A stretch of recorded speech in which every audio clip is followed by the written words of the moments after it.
आज हमारे new batch की ये सेकंड क्लास है और एक यूट्यूब का जो चैनल है इंग्लिश विद गुरवासीस उस पे क्लासेस रेगुलर चल रही हैं और दो बैच जो 9th और 10th के लिए 11-12 के लिए दो अलग अलग बैच और चल रहे हैं। तो आज का हमारा जो टॉपिक है वो है फ्रेज। फ्रेज को अगर हिंदी में देखेंगे तो कहते हैं वाक्यांश। क्या कहते हैं? वाक्यांश। वाक्यांश को समझने से पहले दो शब्द और हमें समझने चाहिए जो समझ चुके हैं। इससे पहली वाली क्लास में जाके आप देख सकते हैं लेटर और वर्ड। यहाँ पे थोड़ा सा हम हल्के में ब्रीफ बता रहे हैं। जब दो या दो से अधिक लेटर को मिलाते हैं तब वर्ड का निर्माण होता है। जब दो या दो से अधिक लेटर को मिलाते हैं तब वर्ड का निर्माण होता है। लेकिन जब हम दो या दो से अधिक वर्ड को मिलाते हैं तब निर्माण किसका होता है? फ्रेज का निर्माण होता है। तो इसकी परिभाषा क्या है कि जब दो या दो से अधिक वर्ड यानी कि शब्दों को मिलाया जाए तब फ्रेज का निर्माण होता है, लेकिन उसका थोड़ा बहुत अर्थ हो, पूर्ण अर्थ ना हो। अब इसे प्रैक्टिकल लाइफ में कैसे समझ सकते हैं? तो इसे हम आपके घर से समझाते हैं।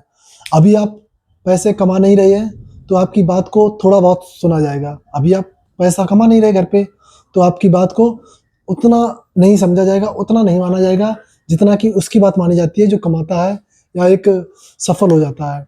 तो फ्रेज का भी यही काम है। जैसे अभी आप कमा नहीं रहे हैं तो आपका थोड़ा बहुत अर्थ है, आपका थोड़ी बहुत बात सुनी जाएगी, तो इसका भी थोड़ा बहुत अर्थ है। जब आप कमाने लगते हैं तब आपकी बात घर में पूर्णता मानी जाती है कि हाँ, कि लड़का जो है एक बड़ा हो गया है, सेंसिबल हो गया है, समझदार हो गया, तो अब इसकी बात माननी चाहिए। तो सेंटेंस एक समझदार है, ये अभी बालक है, इसकी बात, इसका अर्थ तो है लेकिन पूर्ण अर्थ नहीं है। पूर्ण अर्थ किसका है? सेंटेंस का। तो वही परिभाषा इसको समझिएगा। क्या है इसकी परिभाषा? जब दो या दो से अधिक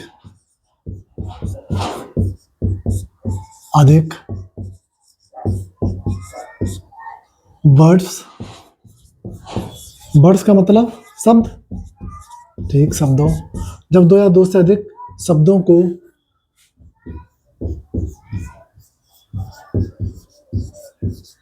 आपस में मिलाया जाए तब फ्रेज का निर्माण होता है। जब दो या दो से अधिक वर्ड्स को आपस में मिलाएंगे तब किसका निर्माण होगा? फ्रेज का निर्माण होता है। लेकिन और समझिए, इसका थोड़ा बहुत अर्थ होता है लेकिन पूर्ण अर्थ नहीं होता है। तो आप समझ सकते हैं, जब दो या दो से अधिक वर्ड्स को आपस में मिलाया जाए तब फ्रेज का निर्माण होता है। या हम ऐसे कहें, दो या दो से अधिक वर्ड्स के समूह को फ्रेज कहते हैं, लेकिन इसका थोड़ा बहुत अर्थ हो, पूर्ण अर्थ ना हो। तो फिर लिख सकते हैं, इसका थोड़ा बहुत अर्थ निकलता है,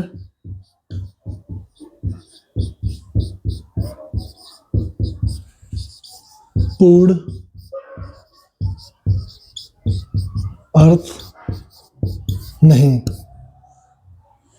यानी कि जिसका थोड़ा बहुत अर्थ हो, पूर्ण अर्थ ना हो, दो या दो से अधिक वर्ड्स आ जाएं तब उसे क्या कहते हैं? फ्रेज कहते हैं। एक चीज और इसमें नोट कर सकते हैं, इसमें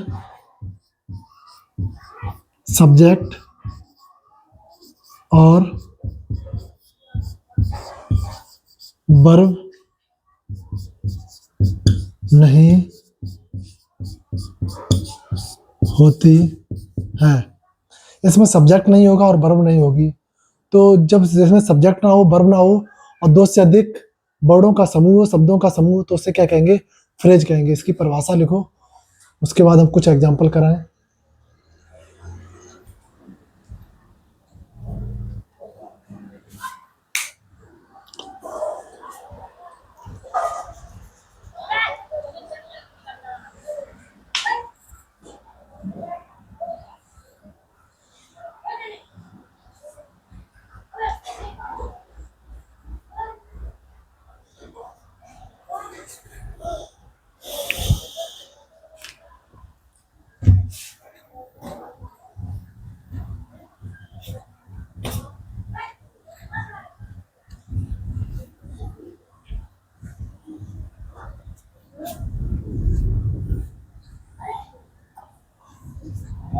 अगर आप लोगों ने ये परिभाषा ना लिख पाई हो तो बैक करके आप पॉज करके यहाँ से रोक के लिख सकते हैं। तो कुछ एग्जाम्पल समझे आप, समझने की कोशिश करना।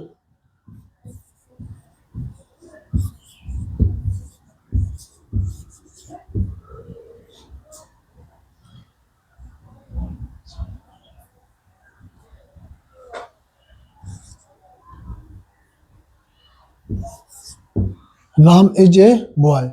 राम क्या हो गया भाग का सब्जेक्ट। जब सब्जेक्ट आई तो ये फ्रेज का हिस्सा नहीं है। वर्ब क्या हो गई, इज क्या हो गई वर्ब, तो ये भी सब्जेक्ट का हिस्सा नहीं है। अब दो शब्द देखो आगे, एक एक और एक बर्ड।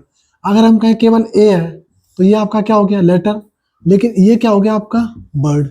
ये अभी क्या है बर्ड, क्योंकि ये अकेला एक शब्द है। जब शब्दों का समूह हो तब उसे क्या कहते हैं फ्रेज। तो अगला एग्जाम्पल देखो,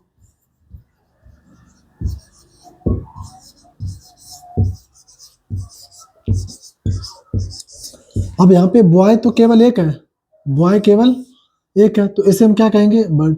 अगर इस पूरी लाइन को यहाँ तक ले जाएंगे, क्योंकि ये तो वर्ब है आपकी, ये क्या है सब्जेक्ट, तो ये हिस्सा फ्रेज का नहीं होता है। बचा कितना ए गुड बॉय, तो ए गुड बॉय क्या हो गया आपका फ्रेज, ये क्या हो गया फ्रेज। लिखो है,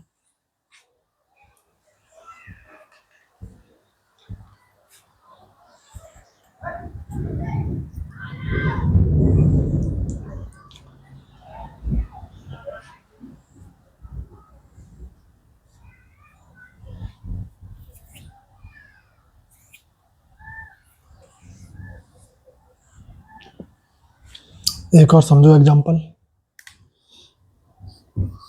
he is wise. He is wise, वह कैसा है बुद्धिमान है। ही आपका क्या हो गया सब्जेक्ट, फ्रेज का हिस्सा नहीं है। इज क्या होगी वर्ब, फ्रेज का हिस्सा नहीं है। वाइज का वाइज माने होता है बुद्धिमान, तो अभी तो ये अकेला लिखा एक शब्द है, तो ये क्या होगा बर्ड होगा। ये अभी क्या है बर्ड है, ये अभी क्या है बर्ड है। लेकिन इसके साथ कुछ और शब्द जोड़े, जैसे हम कहें he is a wise man, वह एक कैसा एक बुद्धिमान व्यक्ति है। तो कितने शब्द आ गए, तीन शब्द आ गए, तीन शब्द आ गए तो शब्दों का समूह हो गया। तो ये क्या हो गया आपका फ्रेज, क्योंकि ये आपकी क्या है वर्ब है। ठीक, लिखो दो एग्जांपल,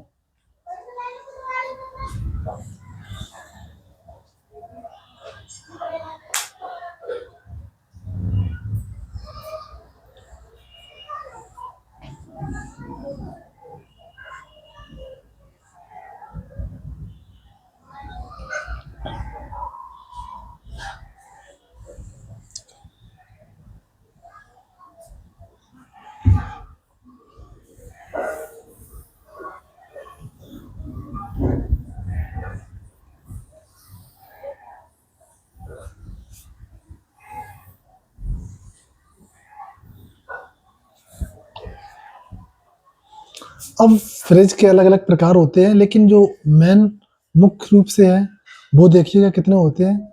एक सबसे पहले नाउन फ्रेज।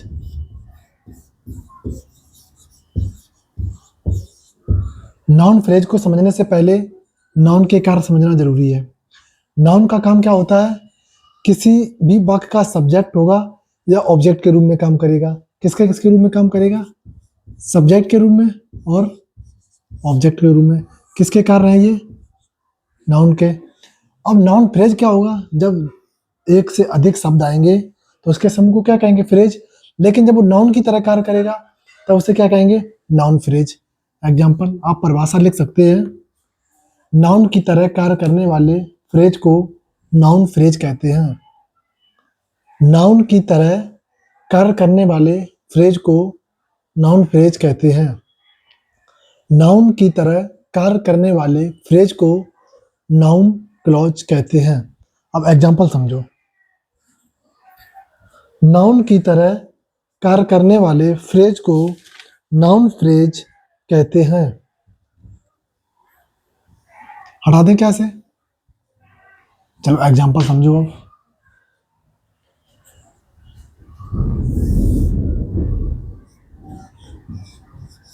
अब एग्जाम्पल है बॉय इज प्लेइंग, लड़का खेल रहा है। ठीक, तो अभी तो ये आपका एक शब्द है, तो अभी ये क्या हो गया, सब्जेक्ट हो गया। सब्जेक्ट है लेकिन एक शब्द है क्या, ये भी वर्ड। ये क्या होगी आपकी वर्ब, ये भी क्या है वर्ब। ठीक, ये आपकी मेन वर्ब है, ये यहाँ पे हेल्पिंग वर्ब है। अगर हम इसके आगे कुछ और शब्द लगा देते हैं, जैसे हम कहें ए लिटिल बॉय, एक छोटा लड़का खेल रहा है। अब एक छोटा लड़का, कितने शब्द हो गए, तीन। काम किसका कर रहा, सब्जेक्ट का। सब्जेक्ट का काम करता कौन है, नाउन। अब नाउन होता तो एक शब्द होता, लेकिन एक से ज्यादा शब्द आ गए तो क्या हो गया, नाउन फ्रेज। अगर एक शब्द है बॉय, तब तो ये अभी सब्जेक्ट है, केवल नाउन है, एक वर्ड है। लेकिन एक से ज्यादा शब्द आ गए तो ये किसका कार्य कर रहा है, नाउन फ्रेज का। क्यों कर रहा है, क्योंकि वर्ब से पहले हमेशा कौन आता है, सब्जेक्टिव केस। वर्ब के बाद ऑब्जेक्टिव केस, क्योंकि वर्ब से पहले सब्जेक्ट आएगा, वर्ब के बाद ऑब्जेक्ट आएगा। तो ये एग्जांपल किसका था आपका, सब्जेक्टिव केस का। है क्या ये, नाउन फ्रेज। क्यों है, क्योंकि एक से ज्यादा शब्द आए हैं। देखो एग्जांपल,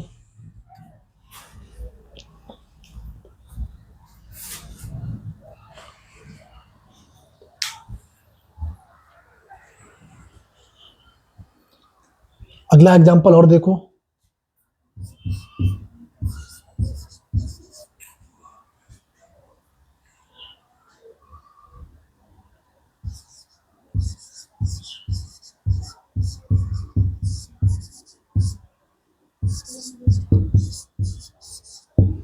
आई सा ए ब्यूटीफुल बर्ड।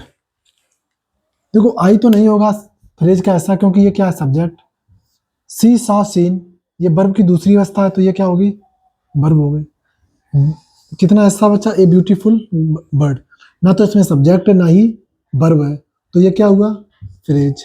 क्या हुआ, फ्रेज। अगर आप इसके पार्ट पे जाएंगे तो ये वर्ब के बाद आया है, तो क्या हो गया, नाउन फ्रेज। क्या हो गया, नाउन फ्रेज। लिख लो।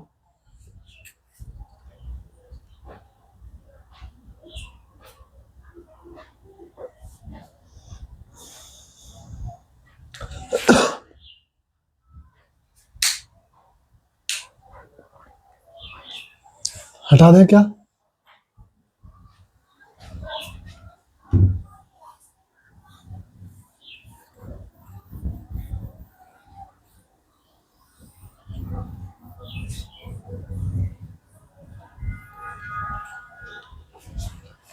अब नंबर 2 है, वो है एडजेक्टिव फ्रेज।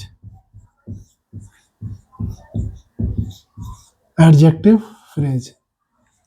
अब एडजेक्टिव फ्रेज को समझे। एडजेक्टिव का काम क्या होता है, नाउन या प्रोनाउन की विशेषता बताना। लेकिन वो एक शब्द होता है, एक से ज्यादा शब्द आए और एडजेक्टिव का काम करें, यानी कि नाउन और प्रोनाउन की विशेषता बताएं, तब उसे क्या कहेंगे, एडजेक्टिव फ्रेज। तो इसकी आप परिभाषा लिख सकते हैं, एडजेक्टिव की तरह कार्य करने वाले फ्रेज को एडजेक्टिव फ्रेज कहते हैं। एडजेक्टिव की तरह कार्य करने वाले फ्रेज को एडजेक्टिव फ्रेज कहते हैं। एडजेक्टिव की तरह कार्य करने वाले फ्रेज को एडजेक्टिव फ्रेज कहते हैं। आइए कुछ इसके भी एग्जांपल समझ लें। अब एडजेक्टिव का काम क्या होता है, एडजेक्टिव का काम क्या होता है, विशेषता बताना। किसकी विशेषता बताना, नाउन या प्रोनाउन की। नाउन या प्रोनाउन की क्या बताना, विशेषता बताना। तो ठीक है, कुछ एग्जांपल लिख रहे हैं अब हम, एग्जाम्पल से बेहतर समझ सकते हैं।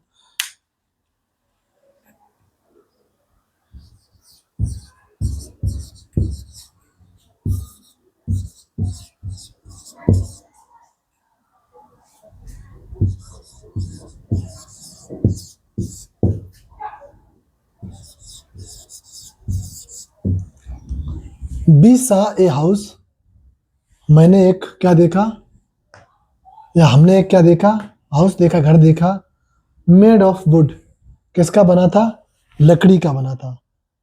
तो अब देखो समझने की कोशिश करो। बी क्या हो गया आपका, सब्जेक्ट, फ्रेज का हिस्सा नहीं है।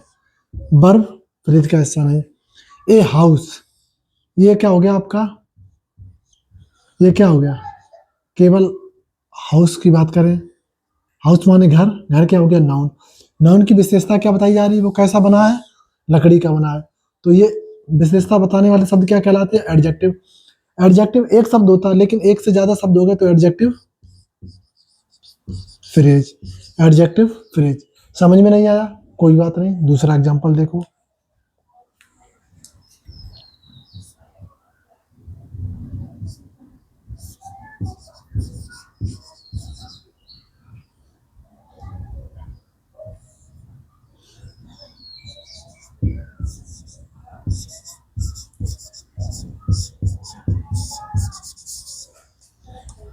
कोई दिक्कत वाली बात नहीं है, नहीं समझ में आया तो आप लोग कह दिया करो एक बार। अब अगला एग्जांपल है, Radha is a beautiful girl. Radha क्या हो गया आपका, सब्जेक्ट, इज वर्ब। लड़ाई किस पे चलेगी, ए ब्यूटीफुल गर्ल पे। तो गर्ल माने लड़की, लड़की क्या है आपकी, नाउन। लड़की है कैसी, एक सुंदर, कैसी है, सुंदर। तो ये क्या हो गया आपका, फ्रेज। लेकिन है कौन सा फ्रेज, विशेषता बता रहे, विशेषता बताने वाले शब्दों को एडजेक्टिव कहते हैं, लेकिन उसका एडजेक्टिव की तरह कार्य एक शब्द करता है। अब यहाँ पे है कितने, दो शब्द, तो क्या हो गया ये एडजेक्टिव फ्रेज। लिख लो एग्जांपल।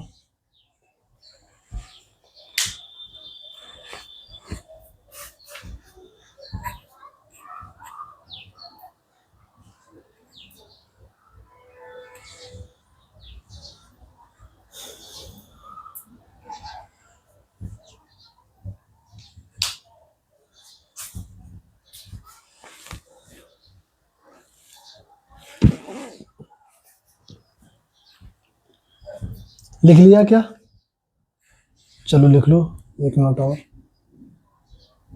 अगर कभी लगे आपको कि समझ में नहीं आया है तो आप कमेंट करके बता सकते हैं कि किस जगह पे हमसे गलती हुई है, या हो सकता है मिस्टेक हो जाए, क्योंकि हम भी ह्यूमन बीइंग ही हैं। तो आप वो चीज़ बता सकते हैं, और क्या समझ में नहीं आया है वो बताएं, और क्या हमारी टोन है उसके बारे में थोड़ा बताएं, तो एक आइडिया लग पाए कि किस तरीके से और बेहतर चीज़ों को किया जा सकता है।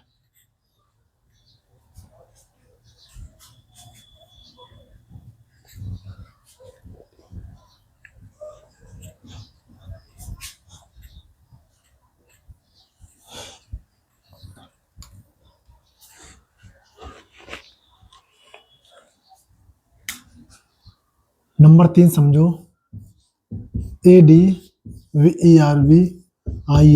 Adverbial phrase. अब एडवर्बियल फ्रेज को समझो। एडवर्ब की तरह कार्य करने वाले शब्दों के समूह को एडवर्बियल फ्रेज कहते हैं। एडवर्ब की तरह कार्य करने वाले, एडवर्बियल की तरह कार्य करने वाले शब्दों को समूह को एडवर्बियल फ्रेज कहते हैं। एग्जाम्पल समझो।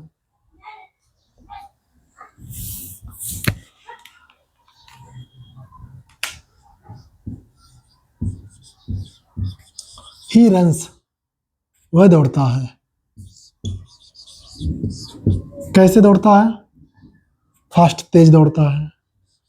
कितना तेज दौड़ता है, वेरी फास्ट, बहुत तेज दौड़ता है। तो ये तो आ गई आपकी वर्ब, ये क्या हो गया आपका सब्जेक्ट। इसके बाद आए शब्द क्या होते हैं, वर्ब आई। लेकिन यहाँ पे सब्जेक्ट की तरह, ऑब्जेक्ट की तरह तो कार्य कर नहीं रहा, क्योंकि यहाँ पे कोई नाउन नहीं आया है। वेरी फास्ट, ये क्या है, दो एडजेक्ट, दो एडवर्ब है। तो एडवर्ब दो या दो से अधिक समूह हो तो उसे कहते हैं फ्रेज। कार्य किसकी तरह कर रहा, एडवर्ब की तरह। तो क्या हो गया ये एडवर्बियल फ्रेज, एडवर्बियल फ्रेज। अब एक एग्जांपल और समझो, इसे बाद में लिख लेना। राम सिंग्स, राम गाता है, ठीक। अब लाउडली,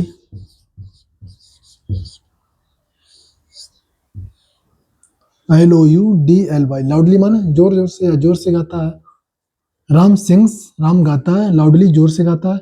कितने जोर से, बहुत जोर से।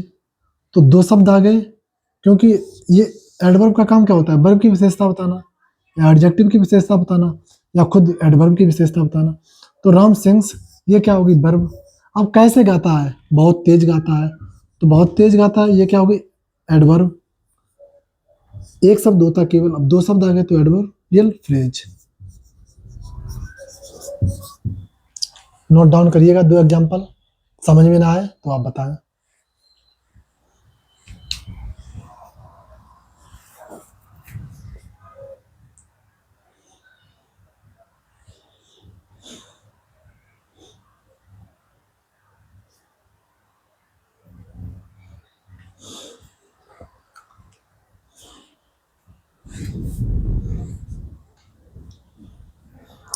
लिख लिया क्या, हटाएं फिर, चलो ठीक।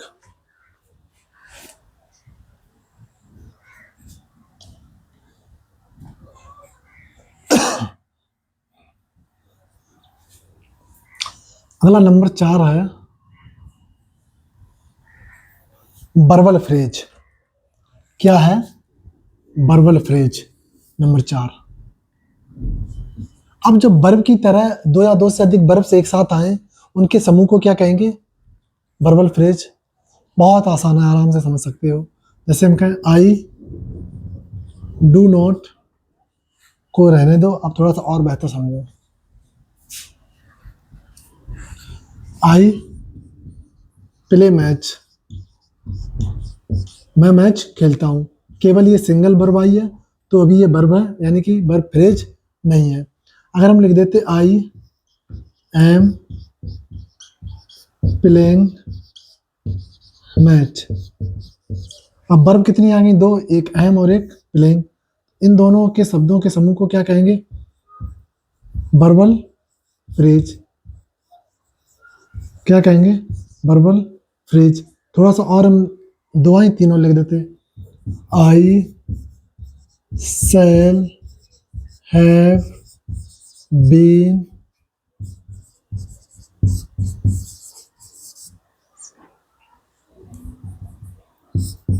completed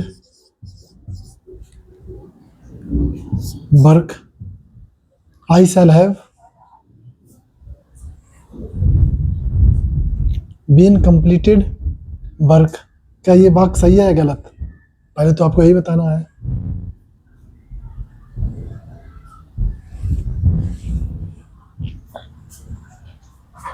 कैसा है, गलत। क्यों है, क्योंकि आई सब्जेक्ट आ गया, ये क्या है, वर्ब, ये भी क्या है, वर्ब। ये तब आती है जब क्या होता है, पैसिव वॉइस। ये पैसिव वॉइस नहीं है, तो यहाँ से क्या रिमूव कर दो, बीन, बस सही हो जाएगा। आई शैल हैव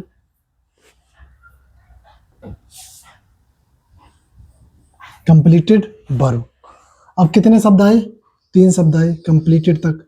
कितनी वर्ब हो गई, 3 वर्ब हो गई। तो 3 वर्ब आ गई, 1 2 3 शब्दों का समूह हो गया। तो ये क्या हो गया, वर्बल फ्रेज। 4 प्रकार की मेनली होती हैं जो हमने आपको करा दी हैं। अगर आपको कुछ भी दिक्कत लगे तो आप कमेंट करके एक बार बता सकते हैं कि किस चीज़ में कहाँ पे हमें दिक्कत आई है, समझ में नहीं आया है, तो चीज़ों को और बेहतर से फिर समझाया जा सकता है।